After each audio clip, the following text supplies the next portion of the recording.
Hello students, welcome to Farkar Academy. நான் உங்கள் பாலபசரன் TNPSC Group 2 Group TA 2025 prelims examக்கான preparation strategy பற்றி இந்த வீடியோவில் டீட்டெயில்டாக வந்து பார்ப்போம். இந்த Group 2 Group TA நோட்டிஃபிகேஷன் அப்படிங்கிறது 15/7/2025 வருது. அண்ட் செப்டம்பர் 28ஆம் தேதி வந்து இதற்கான எக்ஸாம் வந்து இருக்குது. நமக்கு ஜூலை 12ஆம் தேதி வந்து பார்த்திங்கன்னா Group 4 எக்ஸாம் வந்து இருக்குது. அது முடிந்து ஒரு 2 டேஸில் வந்து இந்த Group 2 Group TA நோட்டிஃபிகேஷன் வருது. செப்டம்பர் 28 எக்ஸாம் நடக்குது. இது ரெண்டுக்கும் நோட்டிஃபிகேஷனுக்கும் எக்ஸாமுக்கு இடைப்பட்ட நாட்கள் வந்து பார்த்திங்கன்னா 70 நாட்கள் தான் வந்து இருக்குது. நீங்கள் ப்ரிலிம்ஸ்லேருந்து மெயின்ஸ்க்கு வந்து எப்படி செலக்ட் பண்ணுவாங்கன்னு பார்த்தீங்கன்னா ஒரு நபருக்கு 10 நபர் அப்படின்னு செலக்ட் பண்ணுவாங்க. இந்த குரூப் 2A எக்ஸாம் அப்படிங்கிறது ஒரு எக்ஸாம் வந்து கிடையாது. இதில் வந்து 2 எக்ஸாம் இருக்குது. ப்ரிலிம்ஸ் வந்து நீங்கள் பாஸ் பண்ணணும், அதற்கப்புறம் மெயின்ஸ் எக்ஸாம் இருக்கும். அந்த மெயின்ஸ் எக்ஸாம் பாஸ் பண்ணணும். இதில் வந்து உங்களுக்கு இன்டர்வியூலாம் வந்து கிடையாது. அதுக்கு ப்ரிலிம்ஸ்லேருந்து மெயின்ஸ்க்கு வந்து 1:10 எடுப்பாங்க. அது எப்படின்னு நான் உங்களுக்கு சொல்கிறேன். இப்போ குரூப் 2 மெயின்ஸ் அப்படிங்கிறது டிஸ்கிரிப்டிவ் டைப் எழுத்து முறையில் வந்து இருக்கணும். நீங்கள் எழுதிக்கிட்டே இருக்கணும் பக்கம் பக்கமாக. குரூப் 2A மெயின்ஸுங்கிறது அப்ஜெக்டிவ் டைப். நீங்கள் எப்படி ப்ரிலிமினரி எக்ஸாம் எழுதுறீங்களோ அதே மாதிரி தான் இருக்கும். சிலபஸ் மட்டும் கொஞ்சம் மாற்றமாக இருக்கும். இப்போ உதாரணத்திற்கு குரூப் 2ல் வந்து ஒரு 200 வேக்கண்ட் வருது. குரூப் 2Aயில் வந்து பார்த்திங்கன்னா ஒரு 800 வேக்கண்ட் வருது. மொத்தம் 1000 வேக்கண்ட். ஓகேவா? அப்போ ஒரு ஆளுக்கு 10 பேர் எடுக்கணும். அப்போ 1000 × 10ன்னு போட்டிங்கன்னா 10,000 பேரை வந்து செலக்ட் பண்ணணும். ஆனால் 10,000 பேரை வந்து செலக்ட் பண்ண மாட்டாங்க. மெயின்ஸ் எக்ஸாமுக்கு எப்படி செலக்ட் பண்ணுவாங்கன்னா, இப்போ 200 இருக்கா, இந்த 200க்கு 10 பேரை செலக்ட் பண்ணிடுவாங்க. அப்போது 2000 பேர். ஓகே, இந்த 2000 பேர் இருக்காங்கள்ல, இந்த 2000 பேரும் வந்து பார்த்திங்கன்னா குரூப் 2A எக்ஸாமும் எழுதி கொள்ளலாம். முதல் 2000 ரேங்க்கில் வருதவங்க குரூப் 2க்கு எப்படி எடுப்பாங்கன்னா முதல் 2000. இப்போ மொத்தம் வந்து 10,000 வேக்கண்ட் இது ரேங்க் இருக்குன்னா முதல் 2000 ரேங்க் உள்ளவங்க குரூப் 2 எக்ஸாமும் எழுதிக்கலாம், குரூப் 2A எக்ஸாமும் எழுதி கொள்ளலாம். அப்போ இந்த 2000 வேக்கண்ட்டை இதிலிருந்து கழிச்சிருவாங்க. அப்போ இது 8000ன்னு வரும். 8000ல் ஒரு 2000 வேக்கன்சி இவங்க வந்துடுவாங்களா?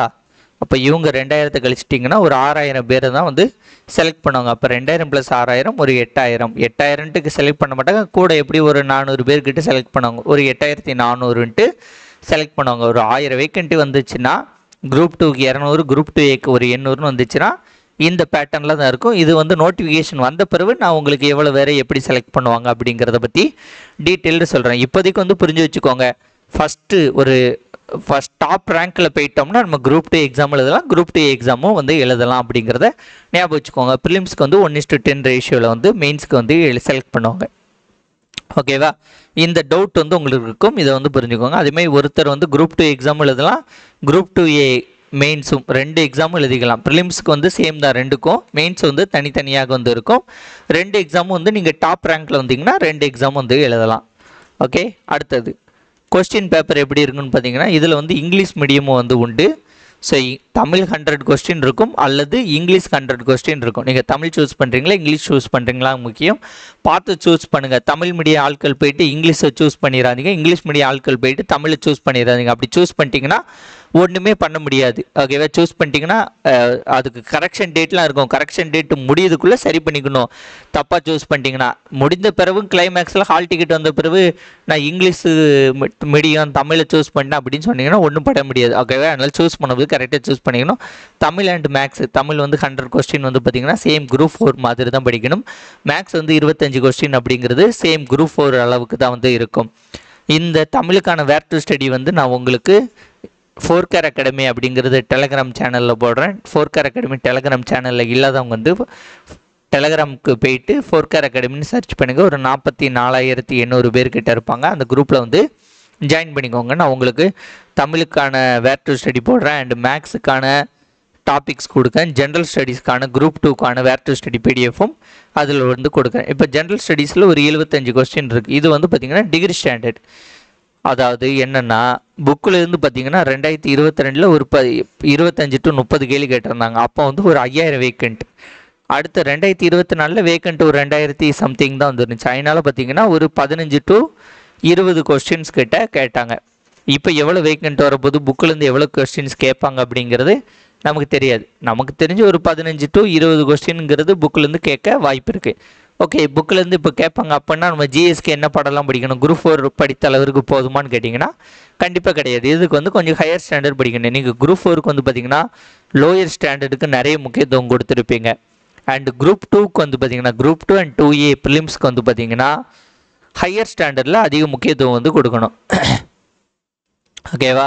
9th பாலிட்டி 10th பாலிட்டியில் நீங்கள் குரூப் 4கே படிச்சிருப்பீங்க. அது போக வந்து பார்த்தீங்கன்னா 11th பாலிட்டி 12th பாலிட்டி வந்து இங்கே நல்லா படிக்க வேண்டியிருக்கும். இந்த அவுட் ஆஃப் புக்கெலாம் படிக்க மாட்டீங்க. இந்த அவுட் ஆஃப் புக்கெலாம் வந்து இங்கே படித்துக்கணும். இதோட பிடிஎஃப் வந்து நான் கொடுக்குறேன். லோக்பால், லோக் ஆயுக்தா, லோக் அதாலத்து, சிஏஜி, சிவிசி, தகவல் ஆணையம், வழக்குகள், அட்டவணைகள், பகுதிகள், சீர்திருத்த, அரசியலமைப்பு சட்ட சீர்திருத்தம், ஆர்டிகல், கமிட்டி.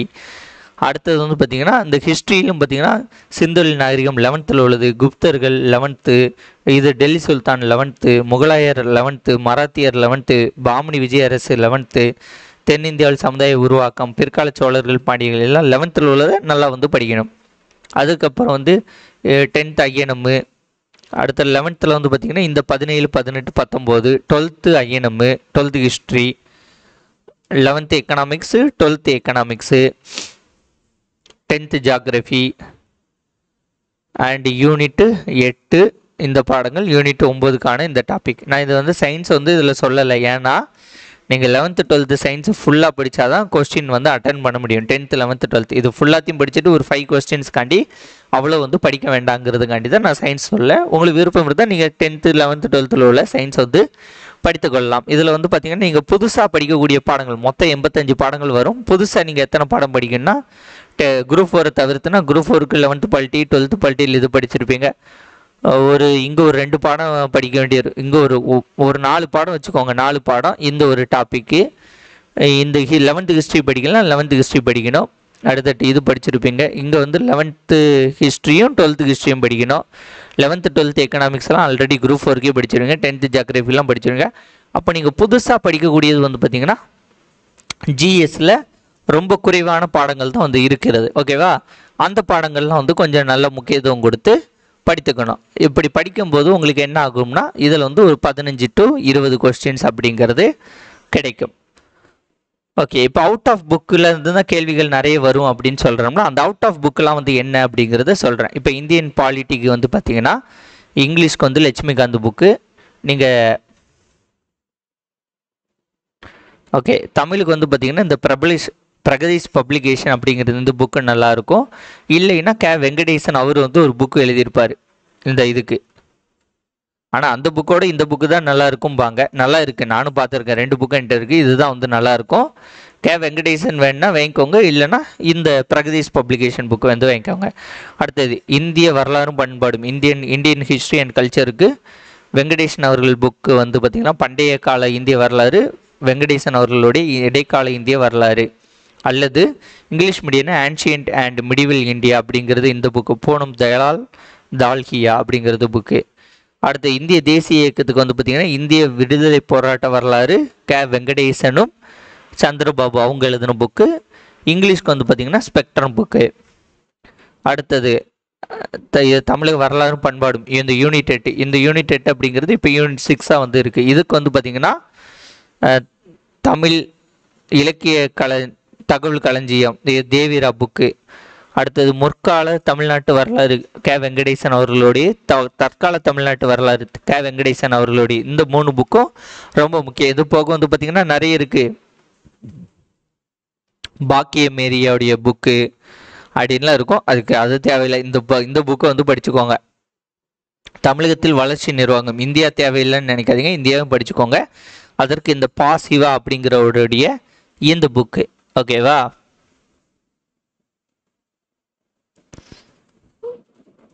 இங்கிலீஷ்க்குன்னா இந்த புக்கு நவநீதனுடைய இந்த புக்கு. தமிழுக்குன்னா இந்த புக்கு வந்து பார்த்துக்கோங்க. இப்போ உங்களுக்கு டவுட் வரும், அடே மொத்தம் இருக்கிறது 70 நாள், இந்த 70 நாளில் நீ போய்கிட்டு இந்த இவ்வளோ பாடத்தை, ஏன்னா இங்கே நீங்கள் புதுசாக படிக்கக்கூடிய பாடங்கள் ரொம்ப கம்மி தானே. அதே மாதிரி யூனிட் 9 இருக்குல்ல, இது கண்டிப்பாக வந்து அவுட் ஆஃப் புக்கில் தான் படித்தாகணும். இதில் புக்கு கண்டென்ட் வந்து இல்லை கிடையாது. அதனால் ஏதாட்டும் ஒரு புக்கை வாங்கி, இந்த பாசிவான்ட்டு இருக்குல்ல அந்த புக்கை வாங்கி படித்து தான் ஆகணும். அந்த புக்கில் ஏதாட்டும் ஒரு புக்கை படித்து தான் ஆகணும். வேறு நம்மகிட்ட ஆப்ஷன் வந்து கிடையாது. ஓகேவா? மீதி கூட ஓகே. இப்போ நீங்கள் இது எக்ஸ்ட்ரா எத்தனை பாடம் என்ன தெரிஞ்சு படிக்க போகிறீங்க? இதில் ஒரு 5 பாடம், இது ஒரு 10 டாப்பிக்கு, அதை சேர்க்கக்கூடாது. இதில் ஒரு 5 பாடம், இதில் ஒரு 10 பாடம் வைங்க. 15 18 27 அவ்வளோதான். நீங்கள் புதுசாக வந்து ஜிஎஸ்க்கு எத்தனை பாடம் படிக்க போகிறீங்கன்னா ஒரு 27 பாடம் ப்ளஸ் ஒரு 10 டாபிக்ஸ். அந்த polity out of book topics இவ்வளோ தான் நீங்கள் படிக்க போகிறீங்க. அதனால் இந்த யூனிட் 9க்கு அவுட் ஆஃப் புக்கை படிச்சுக்கோங்க. முடிந்தால் இந்த புக்கெல்லாம் வாங்கி கொஞ்சம் ரெஃபர் வந்து பண்ணுங்கள். இந்த புக்கெல்லாம் வாங்கி நீங்கள் ரெஃபர் பண்ணிங்கன்னா உங்களுக்கு மெயின்ஸ் எக்ஸாமுக்கு ரொம்ப யூஸ்ஃபுல்லாக இருக்கும். ஏன்னா மெயின்ஸ் எக்ஸாமுக்கு கிட்டத்தட்ட இதே சிலபஸ் தான் கொடுத்துருப்பானுங்க. இந்த பார்த்தீங்களா, modern history of Tamil Nadu and Tamil society அப்படின்னு கல்ச்சர் அண்ட் ஹெரிட்டேஜ்னு கொடுத்துருக்காங்களா. இதெல்லாம் வந்து அந்த புக்கிலேருந்து தான் கேள்வி கேட்பாங்க. இந்த சயின்ஸ் அண்ட் டெக்னாலஜிக்கு மட்டும் நமக்கு இதாகாது. மற்றபடி இந்த administration of states with reference to Tamil Nadu இது அந்த பாசிவாக புக்கில் கவர் ஆகும். Tamil Nadu economics and social issues in Tamil Nadu இது அந்த இதில் கவர் ஆகும். ஓகேவா, இந்த ஜியாகிரஃபி எல்லாம் வந்து அங்கேயும் வந்து உங்களுக்கு கவர் ஆகும் எங்கள் மெயின்ஸ்லேயும். சமூக பொருளாதார பிரச்சனையை போட்டிருக்கான். இது போக இந்த தமிழகத்தில் வளர்ச்சி நிர்வாகத்திற்கு வந்து பார்த்திங்கன்னா ஏதாவது ஒரு அகாடமி புக்கெலாம் வந்து வாங்கினா நல்லாயிருக்கும். இந்த வெற்றிலாம் வந்து எனக்கு தெரிஞ்சு நல்லா தான் இருக்கும். அது வந்து இந்த வெற்றி அவங்களுடைய யூனிட் 8னா இப்போ யூனிட் 5ன்னு இருக்குது, அதுக்கு வந்து யூஸ் ஆகும். இல்லையா நிறைய திட்டங்கள் படிக்கிற மாதிரி இருக்கும். ஓகே, இதெல்லாம் வச்சுக்கோங்க. இதெல்லாம் வந்து கொஞ்சம் அதிகமான விஷயங்கள். இப்போ உங்களுக்கு ஒன்று தோணும், எப்போ இவ்வளோலாம் படிக்க முடியாது எனக்கு, ஆனால் பாஸ் பண்ணணும் அப்படின்னு நினச்சிங்கன்னா என்ன பண்ணணும், ப்ரிலிம்ஸ் பாஸ் பண்ண என்ன பண்ணணும், இவ்வளோலாம் படிக்கிறது கஷ்டம் அப்படின்னு நினச்சிங்கன்னா தமிழ் 100 கொஸ்டினுக்கு 95 போட ட்ரை பண்ணுங்கள்.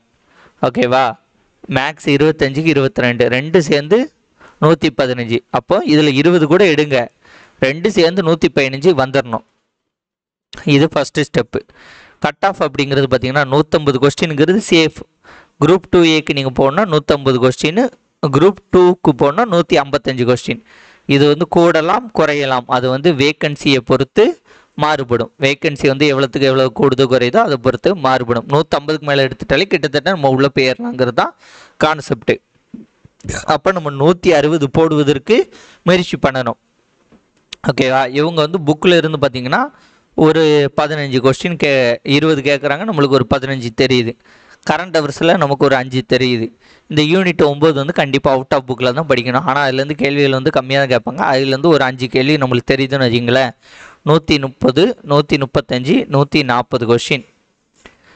நீங்கள் தமிழ் மேக்ஸில் வந்து மார்க் 2 சேர்ந்து 100 தான் எடுத்தீங்கன்னா ப்ரிலிம்ஸ் பாஸ் பண்ணது மிக மிக மிக கடினமாகிடும். ஏன்னா அங்கிட்டு போயிட்டு ஜிஎஸ்ல 75க்கு 50 எடுக்க முடியாது. அப்போ 140 கொஸ்டின்ஸ் கிட்ட வந்துடும். இப்போ வந்து பார்த்திங்கன்னா நமக்கு ஒரு 60 கொஸ்டின் வந்து தெரியல. ஓகேவா, அதில் நம்ம ஃப்ளூக்கில் 60 கொஸ்டின் தெரியலன்னு வச்சுக்கோங்க. இது போக நீங்கள் ஜிஎஸ்க்கு degree standard question previous year question வந்து ஒரு 30 கொஸ்டின் வந்து பாருங்கள். இது வந்து ஆன்சரோடு பார்க்காதீங்க, வேஸ்ட்டு. வித்தவுட் ஆன்சராக டெஸ்ட்டு போட்டு பாருங்கள். ஓகேவா, ஏன் சொல்கிறேன் வித்தவுட் ஆன்சர் டெஸ்ட்டு போட்டு பாருங்கள். இது வந்து நம்ம பேட்சில் வந்து நான் கண்டிப்பாக வந்து கொடுப்பேன். இப்போ வந்து பார்த்திங்கன்னா இப்போ உள்ள குரூப் 4 பேட்சுக்கே தமிழ் ப்ளஸ் மேக்ஸு இது previous year question without answer வந்து டெஸ்ட்டு வச்சுக்கிட்டு இருக்கேன். தமிழுக்கு 40 டெஸ்ட்டு, 80 டெஸ்ட்டு. ஸோ அது வந்து உங்களுக்கு ரொம்ப யூஸ்ஃபுல்லாக இருக்கும். ஸோ அந்த மாதிரி தான் வந்து இதுக்கும் வந்து இருக்கும். இதை வந்து பார்க்கும்போது இதிலிருந்து நமக்கு எப்படியும் அப்படியே கேட்க மாட்டாங்க. ஆனால் இதில் வந்து நம்ம கெஸ் பண்ணி தான் போட போகிறோம். இதனால் ஏன்னா இது வந்து புக்கில் கேட்டிருக்க மாட்டான். அப்போ இதை நம்ம கெஸ் பண்ணி போட போகிறேன். நம்மளோட கெஸ்ஸிங் பவர் வந்து அதிகரிக்கும் போது இந்த கெஸ் பண்ணி போடுறதுல ஒரு 10 கொஸ்டின் வரும். அடுத்து ஒரு 50 கொஸ்டின் இருக்குது. 150 போட்டோமா, மீதி ஒரு 50 கொஸ்டின் இருக்குது. இந்த 50 கொஸ்டினுக்கு ஒன்றுமே தெரியல. ஒரே ஆப்ஷன் பி அல்லது ஆப்ஷன் சி அப்படின்ட்டு ஒரே ஆப்ஷன் 50க்கு போடுங்க. இதில் வந்து எப்படி ஒரு 15 கொஸ்டின்ஸ் கிட்ட வரும். கூட்டி கழித்து பார்த்தால் நீங்கள் 150 to 165 அந்த ரேஞ்சில் வந்து வந்துடுவீங்க. ப்ரிலிம்ஸ் வந்து பாஸ் பண்ண முடியும். ஆனால் அதற்கு தமிழ் மேக்ஸும் நல்லா படிக்கணும். இந்த 85 பாடங்கள் இருக்கா, இந்த 85 பாடம் நான் கொடுத்துருக்கக்கூடிய 85 பாடத்தை வந்து நல்லா படிக்கணும். அதற்கு பிறகு வந்து பார்த்திங்கன்னா 30 ப்ரீவியஸ் இயர் கொஸ்டின் கன்ஃபார்மாக வந்து போட்டு பார்க்க வேண்டும். 30 ப்ரீவியஸ் இயர் கொஸ்டினை கண்டிப்பாக வந்து போட்டு பார்க்க வேண்டும். அது போகையும் உங்களுக்கு டைம் இருக்குது. இல்லைன்னா இது ஃபுல்லாக படிச்சுட்டா எனக்கு நிறைய டைம் இருக்குன்னா நான் சொல்லியிருக்கோம்ல, இந்த அவுட் ஆஃப் புக்கு இந்த புக்கெல்லாம் வாங்கி இந்த புக்கெல்லாம் வந்து நீங்கள் படித்து பார்த்தீங்கன்னா இது மெயின்ஸ்க்கும் வந்து ரொம்ப யூஸ்ஃபுல்லாக இருக்கும். ப்ரிலிம்ஸும் பாஸ் பண்ணலாம், மெயின்ஸும் வந்து உங்களால் பாஸ் பண்ண முடியும். இதுதான் வந்து குரூப் 2 குரூப் டிக்கான ப்ரிப்பரேஷன் ஸ்ட்ராட்டஜி. ஓகே, இப்போ உங்களுக்கு தெளிவு இருக்கா? இந்த வீடியோ உங்களுக்கு பிடிச்சிருந்தா உங்கள் ஃப்ரெண்ட்ஸுக்கு ஷேர் பண்ணுங்கள். தேங்க்யூ. வேறு ஒரு வீடியோன்னு சந்திப்போம். நன்றி, வணக்கம், பாய்.